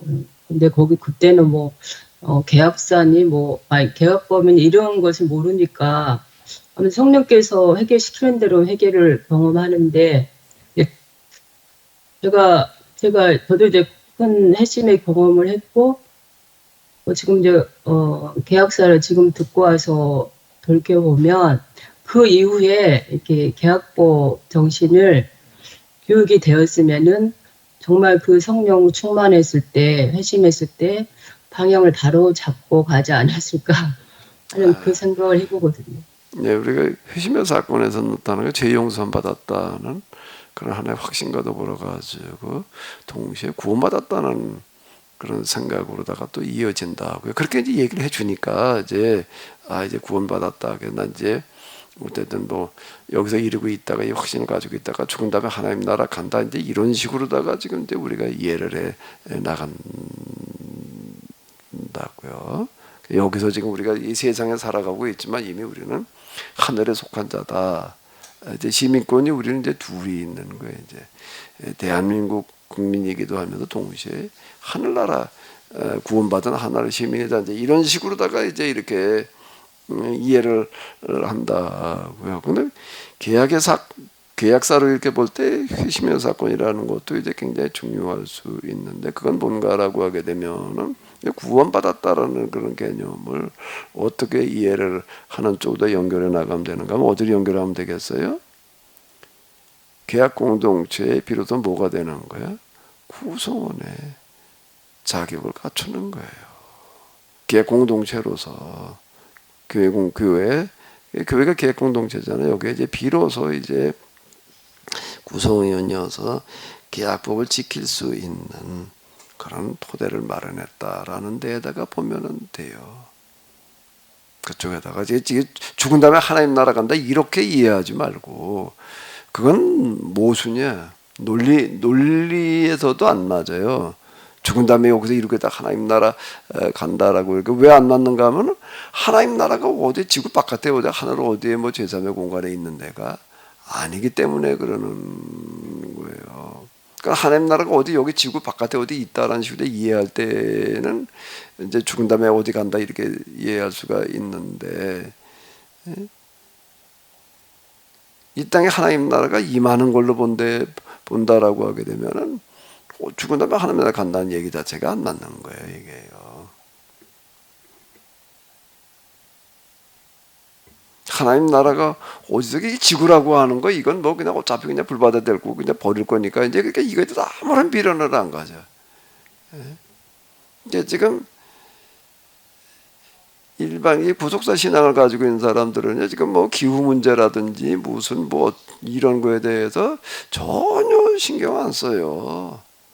우리가 지구 환경을 살리기 위해서 말이야, 뭐 이제 이거 탄소를 좀 줄이자, 뭐 어쩌다 자동차도 좀 뭐 가능하면 좀 뭐 대중교통 이용하고 어쩌고 저쩌고 전혀 신경 안 씁니다. 그런 거. 어차피 세상은 망할 건데 다 불타버리고 말 건데 뭐 이제 세상이 지금 다 아주 다 죽게 생겼다는데 말이야 대면 그건 이제 예수님 오실 때가 된 건데 뭐 이제 이렇게 보는 거예요. 내가 우리 목사님들하고 이제 지방 목사님들한테 뭐 얘기를 하다가 보게 되면 이제 뭐 기후 문제 뭐 이런 것 때문에 가지고 걱정하고 있으면 뭐라 그러면 아니 그런 것까지 뭐 신경 쓰고 사냐 이렇게 말을 해요 저보고요. 그것까지 신경을 쓰냐 이제 이렇게 얘기를 하는 거예요. 그럼 제가 뭐라고 그래야 되나? 그런 걸 목사가 신경 안 쓰면 누가 신경 쓰냐? 목사가 신경 써야 될 거지. 그런 거가 세상이 다 지금 다 망하게 생겼다고 그러는데 그게 목사에게 있어서 이제 가장 심각한 얘기지 말이야. 지금 목훈용으로 밥이 그냥 그렇게 편하게 넘어갈 때냐 이제 이러고 나가면은 이제 그럼 저건 나가면 대화가 안 돼. 이제 그래서 분위기가 소목해져. 그렇게 얘기를 하고 나가면은요. 그럼 이거 그냥 우리 그냥 먹고 마시고 그냥 뭐 하나님 은혜로 그냥 뭐 이렇게 이러면 되는 거지 뭐 세상 망하게 된 걸 그걸 뭐 걱정하고 사냐 이러고 나오는 거예요. 이게. 그럴 수밖에 없는 게 우리가 할 일은 예수 믿고 그 전도해서 구원시키는 그게 그래서 하늘나라 가는 그게 우리 일이고 이 세상 일은 더 세상 사람들이 하는 일이고 이 지구는 어차피 그때 뭐 우리식으로는 이제 뭐 그냥 멸망해야 되는 걸로 보지만 오히려 이런 측면에서는 이제 차라리 또 안 믿는 사람들이 예를 들자면은 그 지구 자연 환경 뭐 과학적으로 이렇게 또 연구하고 걱정하는 사람들이 이제 많아요.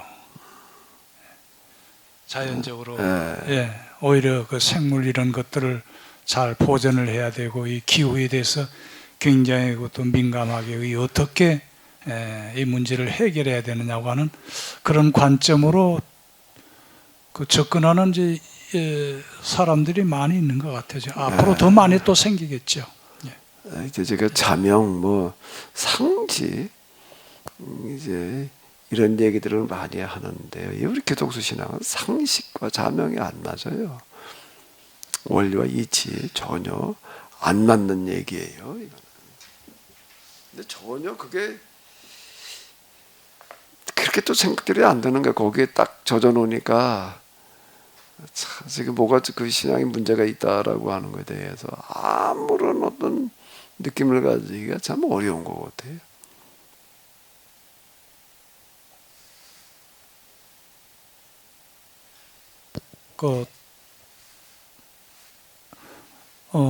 우리가 지금 이제 기존 그러니까 이제 뭐 구속사적인 어떤 것도 그런 그 관점에서 그 이해하는 데 있어서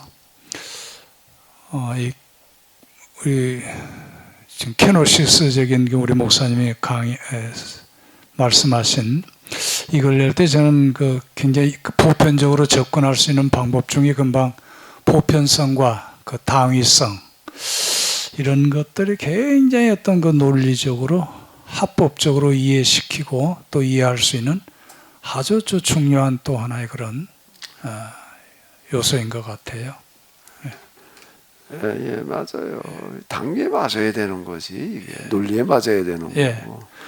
이게 우리는 뭐 완전 모순투성이에요. 예, 말도 아닌 것을 지금 우리는 거의 믿음이라고 생각하고 그게 합법적인 법이라고 또 이해를 하고 그렇게 그런 개념으로 이해하고 접근이 거의 안 되죠. 예, 오히려 뭐 이성과 뭐 반대고 우리는 참 그러니까 이 어떤 합의점이 가는 게 아니라 점점 더 멀리 갈 수밖에 없대요. 그렇게 맨날 하신 것 같아요. 자, 이게 우리가 지금 부딪혀져 있는 문제 그리고 해야 될 일이 참 크고 또 중요하고 쉽지 않은 것 같아. 대화가 안 되니까 일단 이게. 대화가 안 되니까 이게. 이제 제 개인적으로 이렇게 보면은 결국엔 이것은 어떤 면에 옛날이나 오늘이나 뭐 교회나 사회나 앞선 지식인 지도자들이 어떻게 바로 이해하고 잘 그 시대를 이끌어가느냐 지도자의 문제가 참 큰 것 같아요. 그래 이제 그 뭐 범위를 넓혀서보다 제 가깝게 제가 늘 그 이해했던 것이 뭐냐면 그 신학이라고 하는 뭐 지금 그 다 이야기할 수는 없지만은 큰 그 흐름이 예를 들자면 보편적으로 지금 개혁 이후의 그 루터, 칼빈 그 사상이 굉장히 물론 이전에 그 캐톨릭인 그 기존 사상과의 어떤 그래서 좋은 그 공헌을 했고 그 믿음이 그 어떤 그 시대의 그 잘못된 것을 이제 벗어나기는 했지만은 또 하나 중요한 것은 그 어떤 그 교리적으로 나는 것이 좋은 것도 있지만은 이게 상당히 큰 피해를 줬다고 하는 점이 저는 예를 들자면은 그 칼빈 시대 때 그 알미니안과 또 그 칼빈의 그 대결 그 뭐 큰 틀은 그거죠. 제가 지금 깊이 알미니안에 대해서 모르지만은 그 오히려 그 공헌을 하는 것이 뭐냐면은 그 인간의 그 말하자면 신인 그 협력설 그 인간의 어떤 해야 될 어떤 그런 것들 전혀 배제한 채 예를 들자면 칼빈 정반대의 길로 그냥 뭐 일방적인 뭐 하나님의 선택, 예정, 어떤 뭐 전적 타락 이렇게 딱 해버리니까 이런 그 사상이 굉장히 그 어떤 오늘날 개신교회 또 보수라고 하는 그런 교회일수록 그 지도자들이 그런 것에서 받은 사람일수록 우리 인간의 해야 될 또 우리들이 노력해야 될 하나의 그 계약의 그 대상자로서의 이런 면들이 이걸 어떻게 좀 인식을 잘해 이 큰 틀에서 좀 상당히 그 지도자들이 노력을 해야 되지 않겠나 하는 생각이에요. 이걸 좀 터놔야 그 다음에 이제 문제들이 좀 이렇게 이제 터가는데 여기서부터 이 교리 도구화가 돼 버리고 완전히 이렇게 돼 버리니까 여기서 조금만 한 걸음 더 나가도 2단, 3단이 돼 버려요. 아주 이건 뭐 큰 틀에서 이게 완전히 절대 지금 칼빈주의는 왕권 거의 뭐 절대적이지 않습니까? 그러니까 더 이상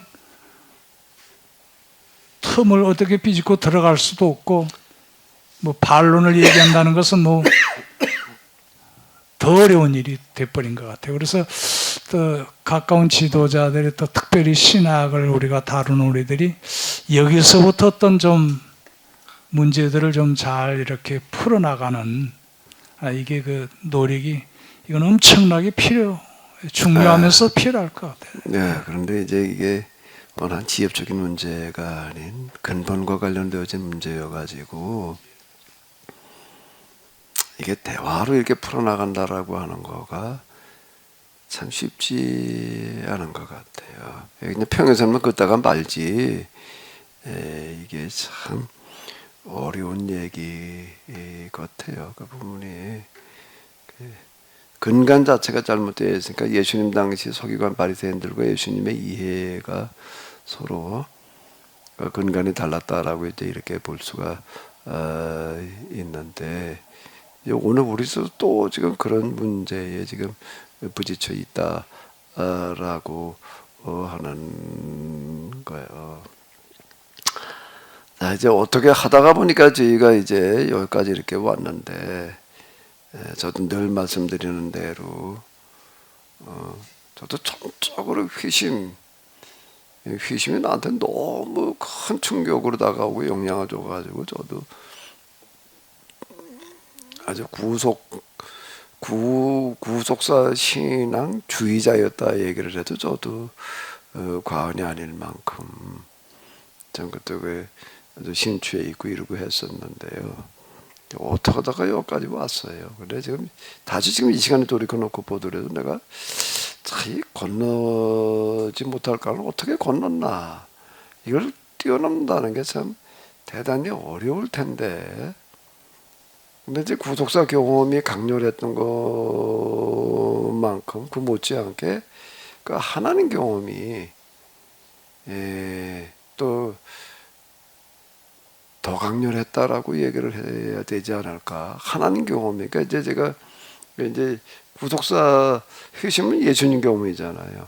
예수님의 그리스도로 경험되어지는 사건인데 이 하나님 경험이 또 그 못지않은 충격이어가지고 건너올 수 있었던 것 같아요. 이게.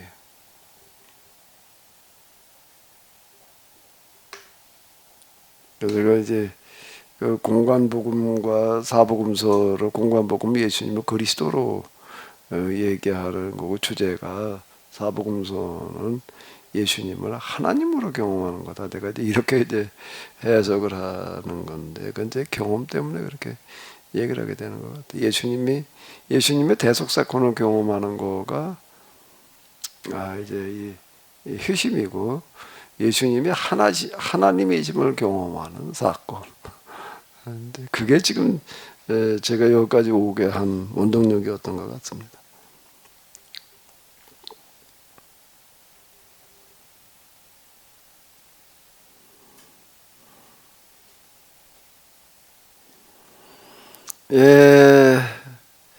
뭐 또 좀 하실 말씀 뭐 좀 더 부연해서라든지 보충 설명 뭐 기타 등등. 예. 또 한 가지 그 개념적인 것을 다시 한번 정립할 게 뭐냐면 복입니다. 복. 그 지난 이제 세월 일이 되면서 저한테 이제 뭐 복 받아라, 뭐 복 많이 받으시오, 뭐 이런 메시지가 와요. 근데 제가 이제 그 과거에 이제 구속사 신앙에서는 제가 복 받는 거, 뭐 이건 당연히 그냥 하나님께서 내려주시는 은혜요 복이라고 생각했는데 개약사 신앙의 관점으로 볼 때 이건 또 아닌 것 같아요. 어떻게 보면 내가 지금 복을 이미 받고 누리고 좀 살고 있는데 무슨 더 복을 더 받아라. 뭔가 이건 구속사 관점에서 생각할 때는 마음대로 그 복을 내려주시는 하나님이시니까 그냥 그걸 또 기대하고 또 그렇게 복을 기대하는 그런 것이 당연한 것으로 생각했는데 개약사에서는 그게 아니잖아요. 다시 말해서 이제 복을 내가 오히려 만들어 주는 그런 사람이 돼야 되는 그게 계약법이라고 하는 생각이 들다 보니까 그게 불편한 거예요. 내가 복 받으시오 하고 이렇게 그 메시지가 오는 걸 들을 때, 그리고 새해 인사를 할 때, 그래서 저는 어떻게 하느냐면, 저는 답장을 이렇게 썼어요. 그 하나님의 크신 은혜와 복을 만들어 줌으로써 복을 받는 한 해가 되시길 바랍니다. 이렇게 제가 이렇게 써서 보냈습니다. 그러니까 만들어 줌으로써 좀 복을 받는 그런 한 해가 되시길 바란다고. 그래서 복에 대한 개념도 좀 바뀌어야 될 것 같은 생각이 들어요. 예, 그러다 보니까 계약사의 관점에서 보면 모든 게 다 바뀌어야 돼요. 예를 들어서 뭐 무슨 제가 그 성프란시스의 그 있잖아요. 뭐 평화의 도구인가? 평화의 도구라는 그 찬양이 있거든요. 뭐 이해받기보다는 상처가 있는 곳에 그다음에 그 분열이 있는 곳에 일치를 그다음에 이해받기보다는 이해를 해주고 사랑받기보다는 사랑하고 이런 식으로 용서받기보다는 용서해주고 이런 식의 생각이 어떻게 보면 그 맞는 생각인 것 같고 그러다 보니까 우리가 이게 소극적으로 이해받고 사랑받고 모든 걸 받는 복을 받고 이제 이런 그 개념이 아니라 복이라는 것은 받는 개념이 아니라 주는 개념으로 좀 바꿔야겠다고 하는 그런 개념으로 바뀌어야지 하는 생각을 하는데 목사님은 어떻게 생각하시고 또 이걸 어떻게 이렇게 개념을 이렇게 정립을 해야 할 것인지 좀 종합적으로 좀 말씀해 주시면 고맙겠습니다. 그동안 우리의 그 복에 대한 이해는 기복신앙의 복 이해와 다르지 않았던 것 같아요. 그러니까 하나님으로부터 어떤 건강에 물질에 무슨 복을 받는다 어쩐다 이렇게 이해하는 어떤 이제 이런 거였죠. 그러니까 기복신앙에서 얘기하는 것과 별로 다르지 않았다. 근데 계약신앙으로 넘어오게 되면은 내가 하나님을 대신해서 어떻게 하는 거예요? 모든 사람을 좀 다 잘 살게 하는 역할을 해야 되는 거란 말이에요. 이게 완전 개념이 다른 거예요. 그래서 제가 늘 얘기한 대로 우리는 복을 받는 게 아니라 복을 내가 복 받는 게 아니라 복이라는 개념을 계약으로 볼 때 무슨 거라고요? 복 받게 하는 거다. 제가 이런 식으로 좀 얘기를 하고 그랬던 거 같은데 어쨌든 우리가 복뿐만 아니라 하나하나가 개념이 다 달라져야 되는 것 같아요. 어느 한 부분만이 아니라 전체가 다 개념이 장로님께도 개념 정리를 다시 해서 얘기를 하셨는데 진짜 맞는 말씀이에요. 어느 한 부분이 아니라 다 바뀌어야 되니까 지금.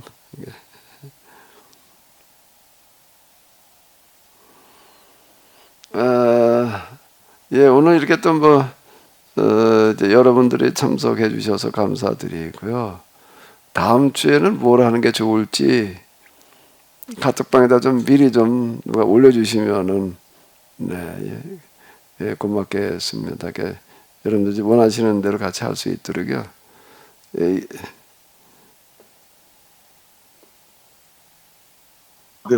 목사님 질문 하나 해도 될까요? 말씀하세요. 목사님 그 지난주에 이제 영성복계를 말씀하시면서 이제 구하라 찾으라 두드리라 마태복음 말씀을 인용하시면서 이것을 위해서 기도하자고 말씀하셨는데 우리가 목사님께서 이번 마태복음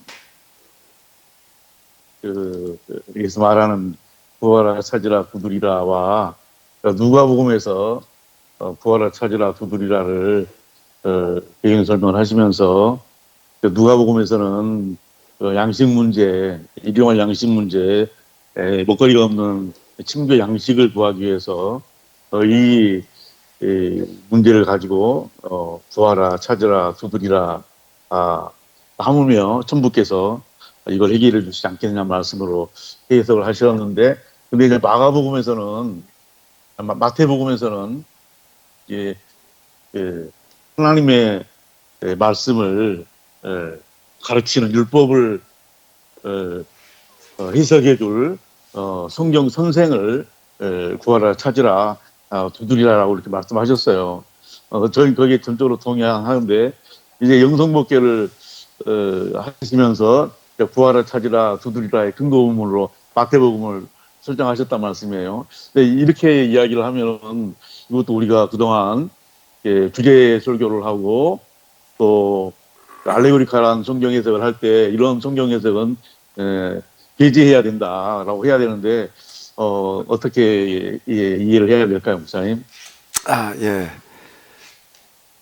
구하라 그리하면 너에게 주실 것이요 찾으라 그리하면 찾아낼 것이요 문을 두드리라 그리하면 너에게 열릴 것이니 구하는 이마다 받을 것이요 찾는 이가 찾아낼 것이요 두드리는 이에게는 열릴 것이니라. 제가 이걸 이제 얘기를 하면서 이제 뭐라고 말씀을 드렸나라고 하게 되면 그 당시 유대인들은 예수님 당시 유대인들은 여기에 구하고 찾고 두드리는 어떤 이런 부분들을 어떻게 이해를 했는가라고 하게 되면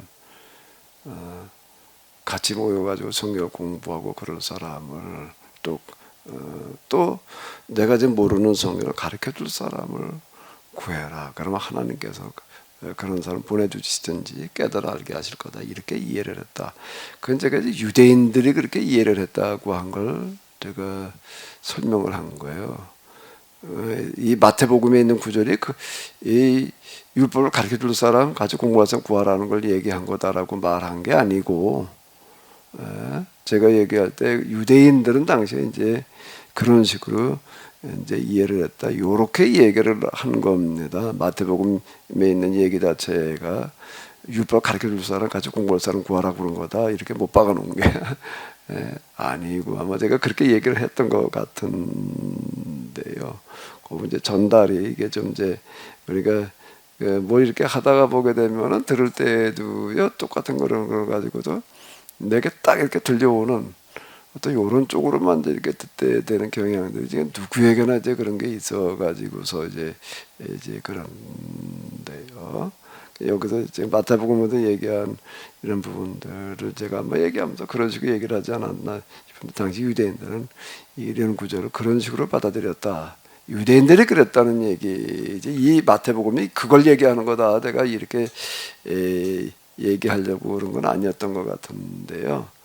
제가 여기서 이제 이 구절을 이렇게 이제 얘기한 거는 뭔가라고 하게 되면은 다시 이걸 이렇게 본다라고 하게 되면 무엇든지 구하면 이라고 하는 얘기가 이제 많아요. 생각보다 이게 복음서에 무엇인지 믿고 구하는 것은 무엇인지 기도하고 구하는 것은 무엇을 구하든지 내가 시행하리니 무엇인지 내게 구하라 내가 행하리라 무엇인지 원하는 대로 구하라 무엇이든지 아버지께 구하는 것을 내 이름으로 주시리라 이렇게 이제 하는 그런 이야기들이 있는데 이게 이제 특징이 뭔가라고 하게 되면은 복음서에 나와 있는 뭐든지 구하면은 들어주겠다고 말씀하신 거가 주로 예수님의 설교 가운데 어디에 들어 있는가 하면 마지막 부분에 들어 있어요. 그러니까 이게 유언 설교에 해당된다. 특히 요한복음은 그렇습니다. 요한복음에 이런 구절들이 많이 들어 있는데 그건 요한복음 14장부터가 유언 설교이잖아요. 14, 15, 16장이 다 유언 설교이고 이제 그런데 예수님의 유언이었다. 뭐든지 너희가 그래 포도나무 비유도 이제 마찬가지고요.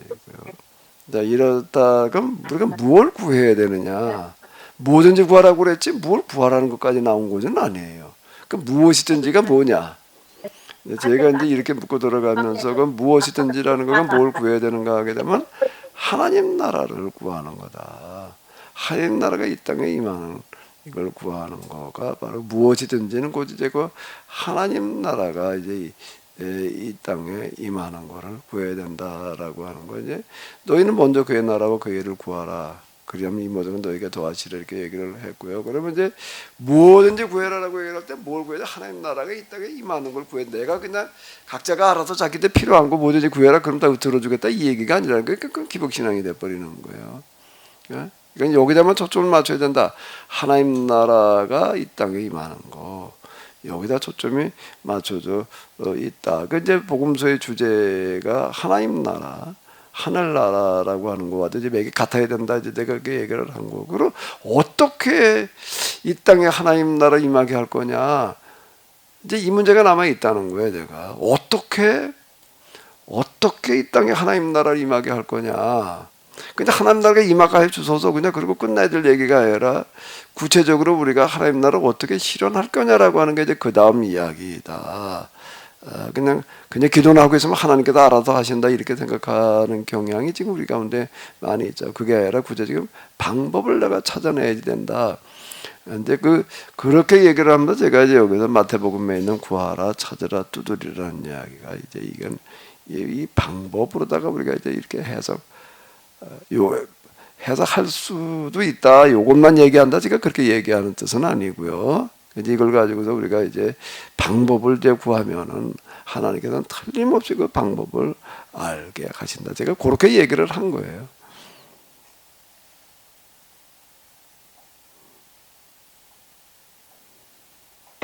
목사님, 제가 지금 미장원에 와서 지금 듣고 있는데요. 네.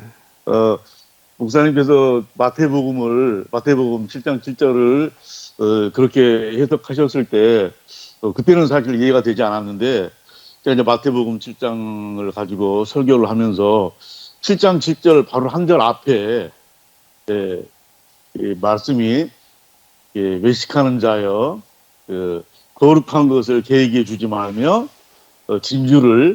너희 진주를 돼지 앞에 던지지 말라 하면서 그 외식하는 자들 성경을 바리새인들 그 당시 정통 그 바리새인들 종교 지도자들 그들이 하는 그 설교를 그러니까 그 당시 그 말씀을 율법을 재해석해 주던 그런 사람들을 개돼지라고 지금 말씀한 거잖아요.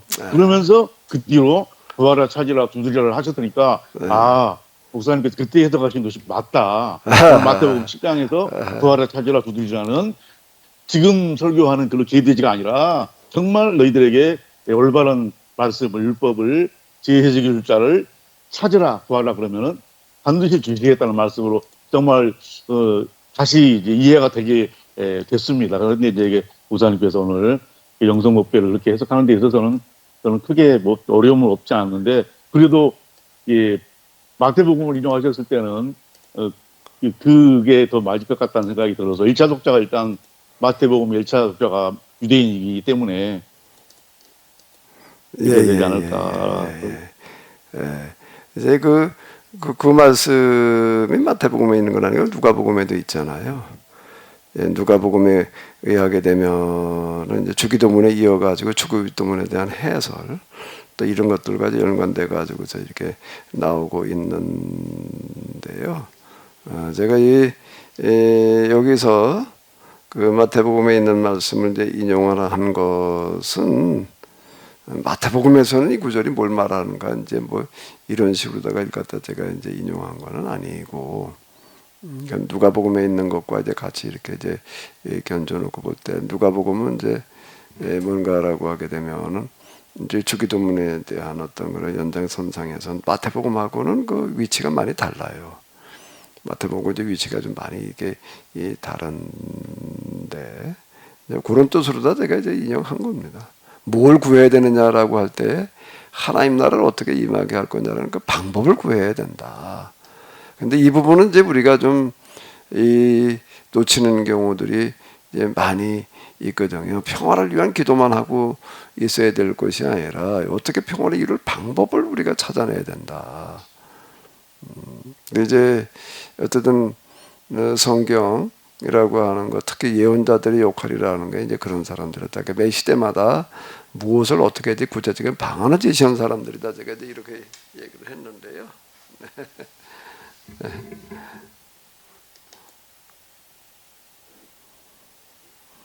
그러니까 오늘 우리는 어떻게 이 땅에 하나님 나라가 임하게 할 거냐. 이게 있어야 된다는 얘기죠. 하나님 나라가 이 땅에 임하게 하자. 이거에 대해서는 누가 지금 우리 구속사 신학을 가지고 있는 사람 몰라도 우리가 계약으로 다시 조건에 들어가 볼 때 그건 100번 많은 이야기다 그러는데 이제 근데 여기서 끝나야 될 얘기가 아니라 뭐라고요? 어떻게 임하게 할 거냐가 나와야 된다는 거예요. 그 제가 모세 요셉을 이제 이렇게 요셉과 모세의 사역을이라고 요셉과 모세 그랬는데 이 사람들은 뭔가 뭐 구체적인 마스터 플랜을 가지고 접근하는 사람들이거든요. 어떻게 할 거냐라고 하는 것들을 가지고 얘기하는 거예요. 율법서라고 하는 것 자체가 어떻게 이 땅에서 합의들이 없는 세상을 만들 거냐는 것을 구체적으로 말하는 방법이다. 물론 여기서는 이제 구체적인 강론이라기보다 원론이기는 한데, 근데 그 시대에 있어서는 또 구체적인 부분이 들어 있어요. 그게 뭔가 이제 가나안에 구체적으로 들어가게 하는 거거든요. 천년만 하고 끝나는 게 아니라 가나안에 들어가서 가나안 땅을 접수받아가지고 여기서 하나님 나라를 임하게 하는 그런 구체적인 강령까지도 거기에 들어있다. 근데 거긴 그 원론과 강론이 같이 들어있다 이제 이렇게 봐야 될 터인데 그 시대의 강론이죠. 그러면서 그 이후 이제 우리가 뭘 어떻게 됐냐라고 할 때 이제 그 원론을 다시 강론으로 해서 그려내야 된다. 오늘 우리가 찾아내야 될 강론이 이제 이게 아니겠냐. 제가 이렇게 찾아봤다는 얘기예요. 이거 다 이렇게 딱 마침표 찍는 게 아니라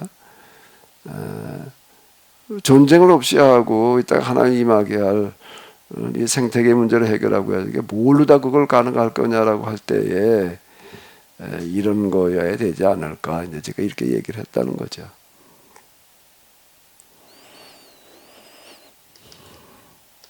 뭐 이제 별로 또 말씀들이 없으신 것 같은데요.